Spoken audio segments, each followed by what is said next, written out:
Welcome back. This is the Ben Shapiro Show. We're joined on the line by Hans von Spakovsky. He's the manager of the Heritage Foundation's Election Law Reform Initiative, senior legal fellow at the Meese Center for Legal and Judicial Studies. President Trump appointed von Spakovsky to the Presidential Advisory Commission on Election Integrity in 2017. Hans, thanks so much for joining the show. Sure, Ben. Thanks for having me. Okay, so let's talk about the current status of this election. The media over the weekend declared Joe Biden the winner. Obviously, there's no constitutional provision that declares that when CNN, MSNBC, and Fox News declare that somebody has won the presidential election, that person has in fact won the presidential election. It seems to me somewhat premature to call Biden the president-elect just because of election projections, as opposed to, when the actual certification of the elections happens. But I understand it is, in fact, common practice. The Trump administration is launching a bevy of voter fraud and voter irregularity suits around the country. Why don't you tell us about some of those voter fraud and voter irregularity suits and what they're actually alleging? Well, they're going through the voter rolls, for example, and they're trying to find individuals who are credited with having voted, even though, for example, they're dead or they don't actually live in the state. There's been claims made about that in Nevada as well as other states. I think they're also looking at, in Pennsylvania, for example, the fact that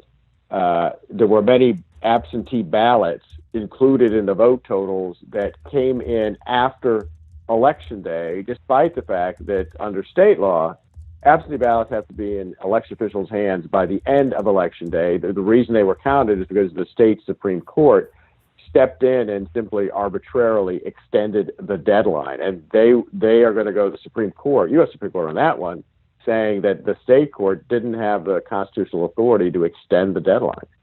So let's talk for a second about the burdens that have to be overcome by the Trump campaign if they wish to, overcome, if they wish to, redo the election, or if they wish to have a recount. What exactly are the possible remedies that are on the table? And what exactly does the Trump campaign have to show? Because it's not enough to just show that there have been some voter irregularities in a country of 160 million voters. Presumably there will be some voter irregularity. They have to show that it actually would have made an impact in the election. So what's the burden of proof here?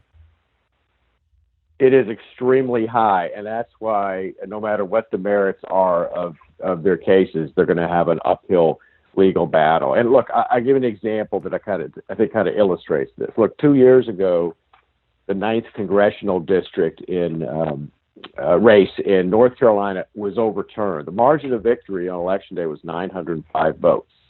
But an investigation ensued, and 7 people were eventually charged with absentee ballot fraud.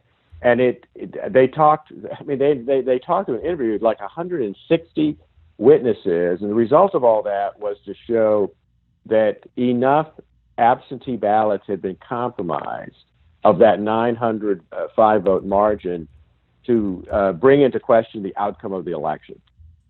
This gets tougher the bigger the margin of victory. And although in overall terms, for example, the margin of victory between the president and Biden in Georgia is very small. It's only a little over 10,000 votes. Look, they're going to have to show that those 10,000 votes were compromised. And they've got to produce evidence of that. And that is just very hard to do in a very short amount of time. It's very difficult. And even when you do that, courts are very reluctant to overturn election outcomes.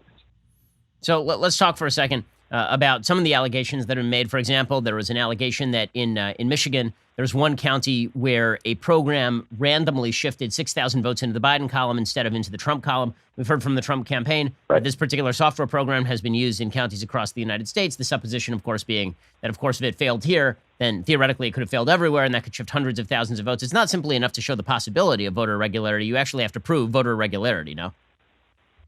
Yes, that is exactly right. You can't just speculate about it. And so, for example, with that piece of software, they would have to get a judge to order that the counties using that software, that the machine be tested to see if there are repetitions of those glitches. Again, it's going to be very tough to get a judge to do that. That, or they're going to have to bring in computer experts who can testify that they've actually examined that software and it has some kind of defect, and that this is something that may have happened repetitively and not just once.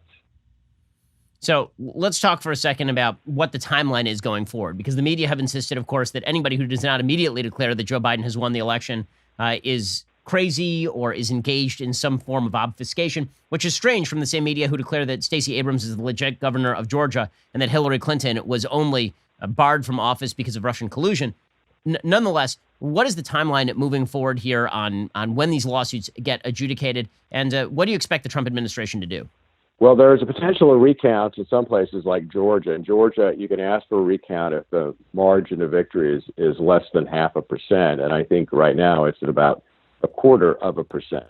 Recounts take time. If a recount is asked for, the election officials can't certify the results of the election, and that's the key. That's the key thing.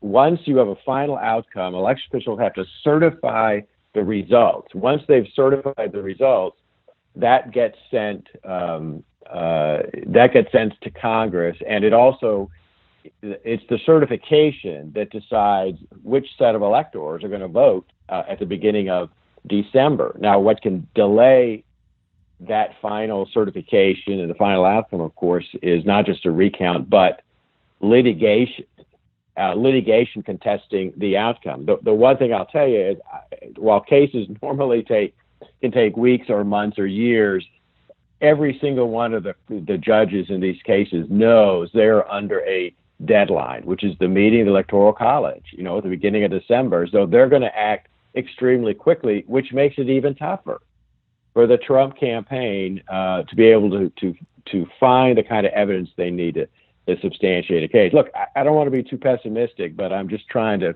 be realistic about the uphill battle that they face. So, I mean, realistically speaking, because I think it is important to be realistic about the chances here. Let's say that the legal outcomes are made.